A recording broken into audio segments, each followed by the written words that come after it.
사도행전 네 번째입니다. 성령은 우리를 진리로 인도한다. 이러한 제목으로 말씀을 같이 한번 나누도록 하겠습니다. 예수님께서 승천하신 후에 당신의 말씀대로 약속하신 성령이 마가의 다락방에 임하였습니다. 성령은 바람처럼 불꽃처럼 임했습니다. 어디서 와서 어디로 가는지 모르는 것이 바람인데 눈에 보이지 않는 하나님의 영, 그 성령이 바람처럼 마가의 다락방에 오직 기도에 힘쓰는 성도들에게 임하였습니다. 그 결과 진정한 그리스도인으로 그들은 변화되었습니다. 믿음이 생겼습니다. 예수님이 메시아구나, 그리스도이심을 깨달았습니다. 거듭났습니다. 또한 그들은 불꽃처럼 임하신 성령을 경험함으로 지금까지 불신과 두려움으로 나약한 모습만 보여줬는데 나약한 자리에서 박차고 일어나 담대함, 능력의 모습을 보여주게 되었습니다. 무엇보다 그들은 성령으로 변화되고 나서 방언을 하게 되었는데 그 방언, 외국어는 온 인류가 하나 되게 하시는 성령의 역사임을 증거했습니다. 지난 시간 말씀드린 것처럼 세상의 언어는 하나였다고 말씀드렸습니다. 한국어도 아니고 영어도 아니고 일본어도 아니고 세상의 언어는 하나였습니다. 그러나 구약시대 백성들이 바벨탑을 쌓으면서 하나님처럼 되려는 인간의 교만함과 또 하나님은 사람을 지으시고 나서 땅에 충만하라, 번성하라, 정복하라, 다스려라 이야기했는데 탑을 하늘에 닿게 하고 흩어짐을 면하자. 하나님의 뜻에 반한 거죠. 하나님은 번성하고 생육하고 땅을 정복하고 다스리라 그랬는데, 땅 끝까지 가라 그랬는데 우리의 조상은 어떻게 했다고요? 신할 평지에 한 곳에 모여서 흩어지지 않으려고 하는 하나님의 사명을 잃어버리고 안일함 가운데 거하는, 그래서 하나님께서 언어가 하나이기에 이러한 일을 도모한다 말씀하시고 내려오셨죠. 그래서 바벨, 혼잡, 언어가 하나였는데 수많은 언어로 6,000에서 7,200개 정도 되어지는 수많은 언어로 흩어져 버리셨습니다. 자, 그런데 이제 성령을 통해서 진정으로 섬겨야 되는 분이 누군가, 무엇을 가장 중요한 사명으로 알고 살아가야 되는가, 성령의 언어를 통해 모두가 하나님 안에서 믿음 안에서 하나가 되어지는 역사를 마가의 다락방에 있는 성도들이 경험을 한 것이죠. 자, 그리고 나서 오늘 본문 성령을 경험했던 수제자 베드로가 초대교회에서 처음으로 설교를 합니다. 성령을 경험한 베드로가 무슨 설교를 했을까? 어떻게 설교를 할 수 있었을까? 이 모습을 통해서 어떠한 영적인 교훈을 우리가 한번 얻어야겠는가? 말씀을 묵상하면서 한번 생각해 보고자 합니다. 자, 오늘 14절에 보니까 베드로가 소리를 지릅니다. 뭐라고 소리 지르나? 이렇게 이야기합니다. 이 일을 너희로 알게 할 것이니 내 말에 귀를 기울이라. 너희가 지금 120명 정도가 마가의 다락방에서 막 방언을 하니까 술 취했다고 이야기하는데 우리가 낮술을 먹은 거 절대 아니다. 이 일이 무슨 일인가 설명할 거니까 잘 들어라 이야기하는 것이죠. 그러면서 베드로가 구약의 선지자 한 명을 이야기합니다. 남쪽 유다의 요아스 왕 때 활동했던 요엘이라고 하는 선지자인데 초대교회로부터 약 한 820년 전에 활동했던 선지자입니다. 근데 그 요엘이라고 하는 선지자가 예언했던 그 예언의 내용을 설명하고 있습니다. 그럼 요엘이라고 하는 사람이 뭐라고 예언을 했는가? 성경 말씀에 보니까 이렇게 이야기합니다. 베드로가 오늘 16절 이하에 이야기하는데 요엘이 이렇게 말했다는 거죠. 요엘서 2장 28절 이하에 하나님의 때가 되면 당신의 영, 성령을 모든 육체 가운데 부어주시겠다는 거예요. 그렇게 된다면 자녀들은 예언을 하고 젊은이는 환상을 보고 늙은이는 꿈을 꿀 수 있다는 거예요. 그 영을, 성령을 남종과 여종에게 다 부어주신다는 거예요. 그리고 그때에는 하늘과 땅의 기사와 징조를 베푸실 것인데 어떤 징조냐? 피와 불과 연기라는 것이죠. 주의 크고 영화로운 날 해는 어두워지고 달이 변하여 피가 된다는 것입니다. 그러면서 마지막 이렇게 얘기합니다. 누구든지 주의 이름을 부르는 자는 무엇을 얻어요? 구원을 얻는다. 집중하고 계시는군요. 감사합니다. 누구든지 주의 이름을 부르는 자는 구원을 얻는다. 그렇게 첫 번째 설교를 마무리해요. 여러분, 이 말씀 어떤 의미인지 이해하시겠습니까? 아마 교회를 오래 다니신 분들은 이해하실 수 있겠지만 선뜻 이 말씀이 무슨 의미인가 이해하기 어려울 수 있습니다.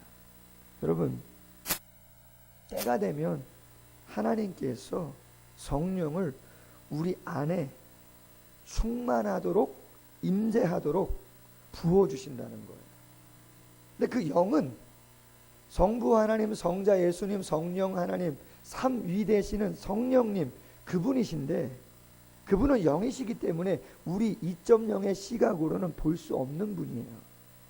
바람처럼 우리 마음에 오시는 분인데 그 성령이 믿는 자들의 마음속에 충만하도록 하나님께서 부어주신다는 거예요. 여러분, 구약에도 성령은 계셨을까요? 안 계셨을까요? 계셨죠. 사람에게 임하셨을까요? 안 임하셨을까요? 당연히 임하셨죠. 그런데 여러분, 구약의 성령의 임재와 신약의 성령의 임재는 다릅니다. 오순절 그 이후와 그 이전은 성령의 임재가 달라요. 구약 시대의 성령, 그 성령 하나님은 이 우주 만물을 창조하실 때도 하나님과 동역하셨습니다. 그러나 구약 시대에는 특별한 선지자, 특별한 때 하나님은 잠시 잠깐 강력하게 역사하셨지 모든 사람의 마음속에 다 임재하시고 처음부터 끝까지 항상 동행하신 것은 아니라는 사실이에요. 그러나 오순절 성령이 임하시는 그때부터는 성령이 모두의 마음속에 아들과 딸과 어르신들, 종과 주인과 모두에게 충만하게 임하신다. 그런 것이죠. 언제요? 마지막 때가 되어진다면, 종말의 때가 되어진다면, 예수님이 이 땅에 오시고 십자가와 부활로 구속을 이루신 뒤에 그 구속을 모두가 믿고 성령으로 바람과 불을 경험하는 때가 오는데 바로 그때가 오순절 지금이다. 그렇게 이야기하는 거죠. 하나님 되신 그분이 820년 전에 요엘 선지자가 모두에게 마지막 때에 임할 것이라고 예언했는데 바로 지금 예수님이 십자가 부활을 통해서 구속을 이루시고 승천하시고 성령 하나님과 바톤 타치하시고 그 하나님의 성령이 이제는 누구누구에게만 오는 것이 아니라 잠시 잠깐 왔다가 가는 것이 아니라 예수님을 믿는 모두의 마음속에 거하시는 것이다. 그렇게 이야기합니다. 그럼 피는 뭐고 불과 연기는 뭘까? 19절에 피는 예수님의 십자가의 공로를 의미하고 불과 연기는 하나님의 임재를 상징하죠. 20절 크고 영화로운 날, 예수님께서 구속을 이루신 날, 해는 변하여 어두워지고 달이 변하여 피처럼 된다. 골고다 언덕, 예수 그리스도가 십자가에서 피를 흘리시는 것을 이야기하죠. 21절 누구든지 주의 이름을 부르는 자 구원을 받는다. 예수의 피를 신뢰하고 성령을 경험한 사람, 그 사람은 구원을 얻는 것이다 이야기하는 것이죠. 여러분, 누가 주님의 이름을 부를 수 있습니까? 거듭난 사람, 바람처럼 불꽃처럼 임하신 그 성령을 경험한 사람이 예수님을 주님으로 고백할 수 있는 줄로 믿습니다. 그러면서 두 번째로 베드로가 설교를 이어갑니다. 22절 하나님께서 나사렛 예수로 큰 권능과 기사와 표적을 베푸사 증언했다. 구약의 구원의 계획을 예수님이 제2위 되시는 하나님이 이 땅에 육신의 몸을 입고 오셔서 공생의 3년 동안 표적과 기사를 행하시면서 하나님이 우리를 구원해 주시려고 이 땅에 오신 것이구나, 그것을 증거해 주셨다는 것이죠. 그리고 23절 그러나 그가 내어준 바 되어 법 없는 자들의 손을 빌려 못 박혀 죽었다는 거죠. 대제사장과 지도자들에 의해서 십자가에서 죽으셨다. 24절, 그러나 하나님은 그를 사망의 고통에서 풀어 살리셨다. 사망에 매여 있을 수가 없었다. 시편 16편 8절 이하의 말씀을 인용해서 말합니다. 27절에 예수님의 고백이죠. 내 영혼을 음부에 버리지 아니하시며 주의 거룩한 자로 썩음을 당하지 않게 하신다. 28절, 주께서 생명의 길을 보이셨다. 기쁨이 충만하게 하셨다. 다윗도 선지자인데 다윗이 깨닫게 하셔서 이야기했다는 거예요. 30절 이하에 다윗도 하나님의 선지자로서 이를 알고 그리스도의 부활을 말한 것이다. 이 예수를 하나님이 살리셨는데 바로 우리가 증인이다. 33절, 이제 하나님이 예수를 높이심에 그가 약속하신 성령을 하나님께 받아 너희가 보고 듣는 이것을 부어주셨다. 그리고 시편 110편의 예언의 말씀을 인용해서 예수 그리스도는 하나님 우편에 앉아 계시다. 그러면서 마지막 이야기하죠. 36절, 그런즉 이스라엘 온 집은 확실히 알지니 너희가 십자가에 못 박은 이 예수를 하나님이 주와 그리스도가 되게 하셨다. 아멘. 여러분 조금 딱딱하시죠? 이해하시겠습니까? 그러나 여러분 이 말씀은 너무나 중요한 말씀이에요. 인류의 역사를 하나님이 당신의 구원 계획으로 예수 그리스도의 실행으로 바톤 타치하신 성령이 죄와 사망으로 어려움 가운데 있는 이 땅을 구원하시기 위한 당신의 구원 계획을 어떻게 시간 속에서 역사하셨고 그것을 마지막 성령의 임재를 통해서 강림을 통해서 완성해 가고 있는 것임을 지금 말씀을 통해서 이야기해주고 있는 것이죠. 여러분 놀랍지 않습니까? 뭐가 놀랍습니까? 어떻게 베드로가 이런 설교를 할 수 있는가라고 하는 겁니다. 사복음서 안에 있는 베드로가 과연 이러한 성경을 통달한 것처럼 언제 이런 자신감이 있었습니까? 그는 어부고 변방의 사람이고 두려움 속에 있던 사람이고 다툼이 있고 혈기가 있는 사람이고 무지했고 예수님을 오해했고 결국에는 본인들이 원하는 거가 흡족하지 않다. 그냥 배반하고 버려버리고 나는 고기 잡으러 가겠다라고 했던 그런 사람인데 어떻게 그런 사람이 이렇게 변했냐 이 말이죠. 여러분 오늘 말씀을 우리에게 적용하면요. 다음 주 이 자리에 김재구 집사님이 나오셔서 설교하시는 것과 같은 거예요. 문나영 성도님 할렐루야. 기도에 인도하시는 것과 똑같은 거예요. 임병희 집사님 할렐루야. 전도하러 낮이나 밤이나 다니시면서 할렐루야. 주 예수를 믿으라 그러면 너와 내 집이 구원을 얻으리라 전하면서 다니는 것하고 똑같은 겁니다. 10일 전까지만 해도 그렇지 않았잖아요. 누가 우리를 찾아올까 문고리 꽉 붙잡고 나가지도 않던 사람들이잖아요. 다 시리에 빠졌던 사람들 아닙니까?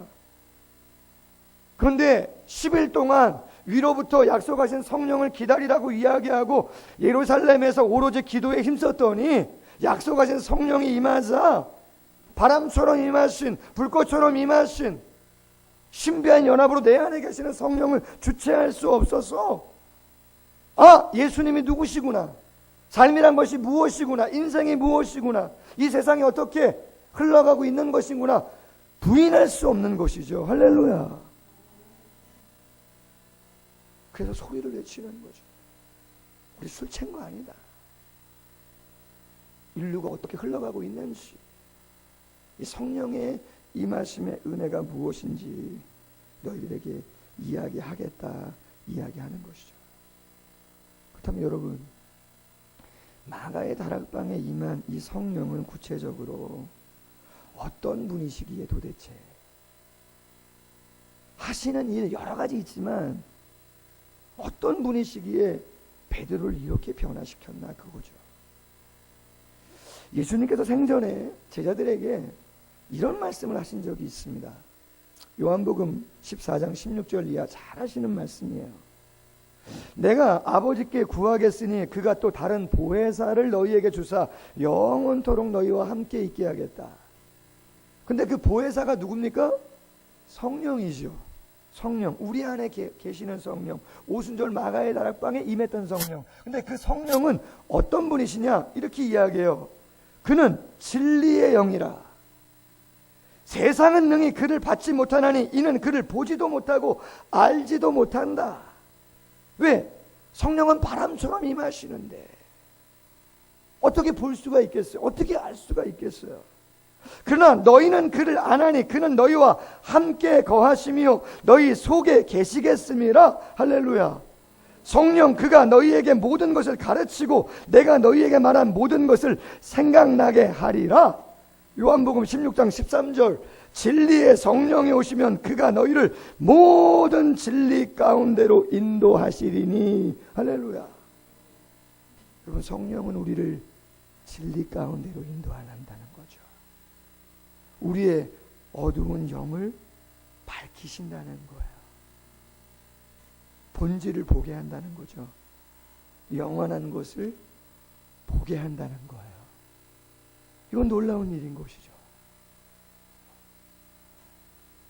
여러분, 진리는 예수님이신 줄로 믿습니다.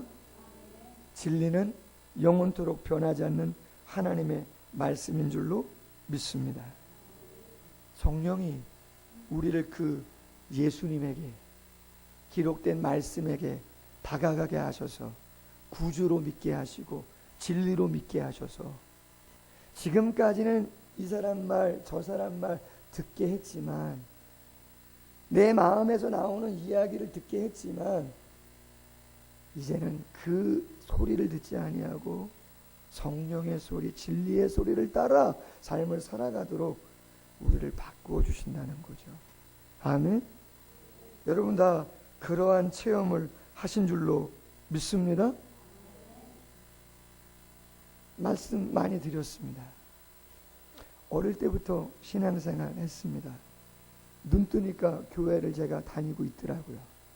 그것도 집에서 내려와서 저 능안이라고 하는 먼 곳까지 끝나면 산 하나 살짝 넘어서 집에 오고 늘 다녔던 교회죠. 그런데 고등학교 2학년 때 인천에 계시는 한옥 목사님이라고 하시는 목사님이, 저도 키가 그렇게 큰 편은 아니잖아요. 근데 그 목사님은 더 작으세요.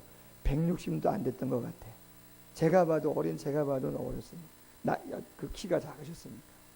근데 그분이 부흥 사경회 때 강사를 오셨는데 칠판에 말씀들을 적어가면서 이런 말씀을 하시는 거야. 공심판이 있습니다. 사심판이 있습니다. 천국이 있습니다. 지옥이 있습니다. 우리는 다 죄인입니다. 사람은 외모를 보지만 나 여호와는 중심을 봅니다. 여러분, 제가 사무엘상 16장 7절에 그 말씀 때문에 속된 말로 하면 꼬꾸라졌다는 표현을 하죠. 왜요? 저는 열등감 덩어리였다고 말씀드렸잖아요. 짜가래도 좋으니까, 짝퉁이라도 좋으니까 양말도 꿰매 신으면서 아놀드 파마, 크로커다일 뭐 이런 거 있잖아요. 예전에 유명했던 거 나이키 뭐 이런 거, 그죠? 제가 그 바느질 잘해요, 여러분.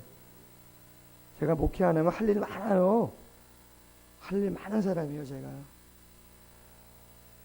그런 거 막 이렇게, 그죠? 신발도 우리 아이들 이해가 안 가, 저는요. 깨끗하게 빨아 신으면 되잖아요. 넘치는 거죠. 주일날 매번 빨죠. 뭐 그렇게 더럽지도 않은데.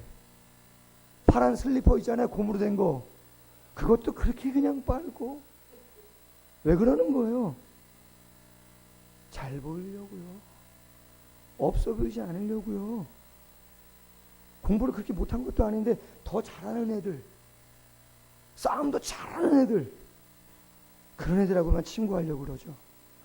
죄송합니다. 우리 동네 동창들이 욕할 수도 있는데 아직 안 보겠죠, 뭐 이 동영상. 때가 되면 뭐 얘기를 하겠지만 동네 친구랑 그래도 안 놀아요. 저 건너편에 있는 애들하고만 놀아요. 왜요? 내가 좀 있어 보이려고 말이죠. 그럼 이런 마음 이해하시는지 몰라요, 여러분들.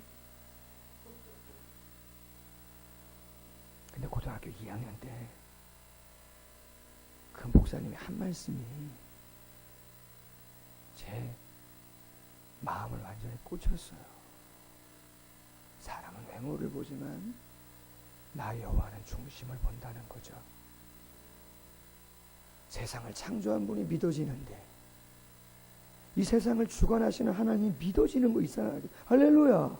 그리고 내 죄가 고백하지 않았던, 아무도 몰랐던, 나만 알고 있었던 생각으로 마음으로 지었던 그 수많은 죄가 다 생각나는 거예요. 하나님이 다 아신다는 거예요. 가만히 있을 수가 없는 거예요. 내 평생 살아온 길 뒤를 돌아보니 걸음마다 자흥마다 다 죄뿐입니다. 여러분 18살 고등학교 2학년이 무슨 죄가 많아서 내 평생 살아온 길 뒤를 돌아보니 걸음마다 다 죄뿐입니까? 근데 그 찬양을 그렇게 부르는데 말이죠. 왜 이렇게 눈물이 많이 나는지 주체할 수가 없어요. 그냥 교회 오는 게 좋은 거죠. 아멘? 그냥 교회 오는 게 좋은 거예요. 성가대 합니다. 주일학교 교사합니다. 전도합니다. 문학의 밤도 합니다. 청소도 합니다. 불 다 뽑습니다. 누가 시킵니까? 아닙니다, 여러분. 아멘? 그런 거 아닙니다. 그냥 감사하고 즐겁고 기쁘고 삶이 다시 보이고 할렐루야. 내가 뭐 잘못한 거 있나 혹시라도. 내가 뭐 잘못한 거 있나. 성령이죠.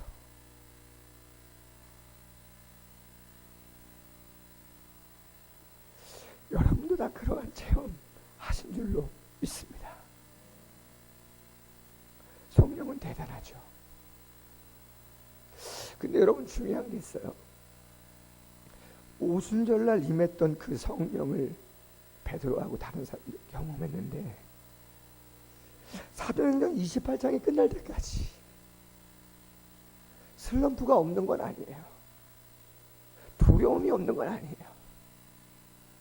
그런데 그 변화는 끝까지 가고 있는 줄로 믿습니다. 여러분들은 어떠십니까? 저도 제 자신에게 설교를 준비하면서 한번 질문해 봅니다. 과연 나는 어떤가? 기도하고 싶은가? 아멘? 함께 예배하고 싶은가? 죄를 고백하고 싶은가? 정말 하나님이 원하는 사명을 정말 나도 힘이 되는 한 최대한 이루고 싶다. 할렐루야. 여러분 12명이에요. 120명 정도밖에 안 돼요. 다 갈릴리 어부들이 주축이에요. 다 변방의 사람들이에요. 범인들이에요. 그런데 그들이 세상을 변화시키는 것이죠. 누가 잘했다 잘못했다 이야기하고 싶지 않습니다. 과연 우리는 그 충만함을 계속 유지하며 나아가고 있는가라고 하는 것이죠. 여러분 구약시대 성령은 왔다 떠나기도 했지만 오순절 이후에 떠난다 안 떠난다? 안 떠난다. 그럼 여러분 우리 안에 찾아오신 성령으로 인해서 제가 고등학교 2학년 때 한옥 목사님을 통해서 그러한 감동과 감화가 있었다면 지금도 있어야지 정상인 줄로 믿습니다. 여러분들도 똑같아야 되는 줄로 믿습니다. 그럼 여러분 눈물이 있으셔야죠. 감사도 있으셔야죠.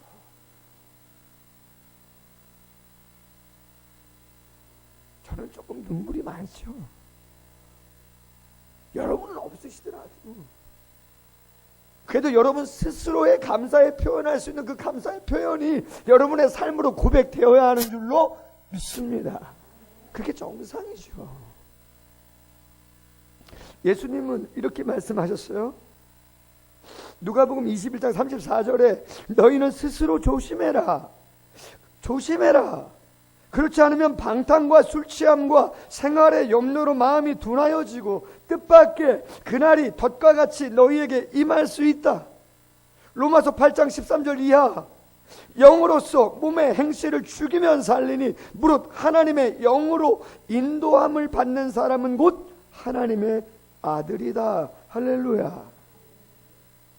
디모데후서 3장 15절 이하. 모든 성경은 하나님의 감동으로 된 것으로, 영의 감동으로 된 것으로 교훈과 책망과 바르게 함과 의로 교육하기에 유익하니 이는 하나님의 사람으로 온전케 하며 모든 선한 일을 행할 능력을 갖추게 한다. 할렐루야. 그렇죠. 진전이죠. 변화인 것이죠. 과연 사랑을 그리는 교회가, 과연 내가 그러한 충만함과 변화로 내 삶을 채워가고 있는가? 우리는 오늘 베드로의 설교를 묵상해 보면서 한번 생각해 봐야 되는 것이죠. 에이든 토저 박사님께서 하나님을 구함이라고 하는 책에서 오늘날 교회에서 성령을 홀대하는 것을 심각하게 우려하시면서 이러한 이야기를 했습니다. 오늘날 교회에서 성령님이 몸을 빼신다면, 교회에 임하셨던 성령님이 당신의 몸을 빼신다면 우리들이 하는 일의 95%는 계속될 것이고 아무도 무슨 변화가 생겼는지 눈치채지 못할 것이다. 여러분, 좋은 얘기예요, 나쁜 얘기예요? 나쁜 얘기예요. 사랑을 그리는 교회에 성령이 임하셨다가 성령이 우리 교회를 떠났단 말이에요. 그런데 사랑을 그리는 교회가 하고 있는 예배와 전도와 기도와 식당 봉사와 주일학교 교사와 전도와 이 모든 것 95% 아무런 영향력도 없이 변화도 없이 그대로 이룰 수 있다는 거예요, 없다는 거예요? 있다는 거예요. 정상이에요? 비정상이에요? 비정상이죠. 근데 죄송한 얘기지만 오늘날의 교회가 성령이 떠나가심에도 불구하고 전혀 교회로서의 이상한 모습 보이지 않는다는 거죠. 굳어 있다는 거죠. 화석화되어 있다는, 형식이라는 거, 외식이라는 거죠. 그렇지만 신약의 교회, 초대교회에서 성령을 제외시킨다면 그들이 한 일의 95%가 중단되었을 것이고 그 차이를 직감할 것이다. 그렇게 이야기했어요. 사도행전에서 초대교회에서 성령의 역사를 빼버린다면 95% 되어진 일 중에 다 사라질 것이다. 그렇게 이야기했단 말이죠. 그만큼 성령은 중요한 것이죠. 아멘. 그다음에 여러분, 우리가 성령의 충만을 위해서 몸부림쳐야 되는 줄로 믿습니다. 사랑은 식어지는 것이거든요. 사랑은 식어지잖아요. 자녀에 대한, 남편에 대한, 새가족에 대한, 한 영혼에 대한 식어질 수 있죠. 다시 한번 점검하셔야 되는 거죠. 독일 리벡 교회라고 하는 교회가 있는데 독일에 가면 그 리벡 교회 낡은 벽면에 돌판이 하나 붙어 있고 시 한 편이 써져 있다고 합니다. 내용은 이렇습니다. 너희는 나를 주라 부르면서 따르지 않고, 너희는 나를 빛이라 부르면서 우러러보지 않고, 너희는 나를 길이라 부르면서 따라 걷지 않고, 너희는 나를 삶이라 부르면서 의지하지 않고, 너희는 나를 존귀하다 하면서 섬기지 않고, 너희는 나를 강하다 하면서 존경하지 않고, 너희는 나를 의롭다 하면서 두려워하지 않으니 그런즉 너희를 꾸짖을 때에 나를 탓하지 말라. 경각심을 갖게 하는 그러한 말씀인 것이죠. 죄송합니다, 여러분. 조금 더 담임 목사가 온전한 모습으로 서야 되지만 약함이 있습니다. 그러나 저는 다짐한다고 하기는 그렇지만 마음속에 조금 더 온전히 서고자 하는 애씀은 갖고 있습니다. 그것이 없다면 목회를 내려놔야 되겠죠. 아까 말씀드린 것처럼 다른 거 할 일 좀 있습니다. 할렐루야. 있습니다. 저희 사모가 인정하더라고요. 그래도 다른 건 몰라도 사랑을 그리는 교회는 오순절날 임한 성령을 경험한 분들이 계시다면 그 성령을 계속해서 유지하시고 동행하셔서 그 성령을 통해서 이루시고자 하시는 하나님의 뜻을 이루는 역사가 있기를 소원합니다. 오로지 기도에 힘쓰더라. 성령 공동체, 기도 공동체. 어떻게 베드로가 10일 사이에 이렇게 놀랍게 변화될 수가 있었을까? 우리에게 다시 한번 도전 주는 귀한 말씀이 되고 변화된 베드로의 모습으로 우리도 세워져 성령의 진리 가운데 인도하는 놀라운 변화의 삶을 우리가 살아가는 역사가 있기를 주님의 이름으로 소원합니다.